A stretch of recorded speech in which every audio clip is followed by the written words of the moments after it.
ہم جو دل میں کبھی کبھار غلط سوچتے ہیں یا کسی گناہ کے بارے میں سوچتے ہیں، کیا اس سوچ پر بھی گناہ ہوگا؟ اس میں یاد رکھیں کہ ایک چیز ہوتی ہے کہ خیال خود بخود آ جائے، دوسرا ہوتا ہے بعض ضابطہ ہم بیٹھے پھر سوچنے لگے اور لطف لینے لگے۔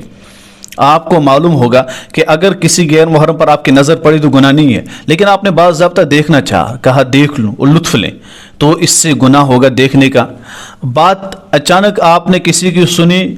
کوئی بھی چیز برائی تھی یا گانے تھے راستے میں آپ کے کان میں پڑے، گناہ نہیں ہے، لیکن بعض ضابطہ آپ سننے لگے تو گناہ ہے۔ اسی طور پر آپ کا خیال خود بخود آیا، کیونکہ اس کے مکلف نہیں ہے، یہ انسان کے بس میں نہیں ہے، لیکن آپ کو ٹالنا ہے، لیکن آپ بعض ضابطہ بیٹھے اور سوچتے رہے اور لطف لے رہے ہیں، تو جو آپ سوچ رہے ہیں یہ سوچنے کا گناہ آپ کو ملے گا، دیکھنے سے دیکھنے کا گناہ، سننے سے سننے کا گناہ، بولنے سے بولنے کا گناہ، قدم چلانا اس گناہ کی طرف چلنے کا گناہ، اسی طرح سوچنے سے سوچنے کا گناہ آپ کو ملے گا۔ اس وجہ سے یہ سوچا نہ کریں، کبھی خیال آئے وہ الگ مسئلہ ہے، لیکن باضابطہ ٹائم لے کر جو بندے سوچتے رہتے ہیں نمازوں میں یا سونے سے پہلے 1-2 گھنٹے پھر لطف لے رہے ہیں، یہ گناہ ہے، اس سے سوچنے کا گناہ ملے گا۔ ٹھیک ہے؟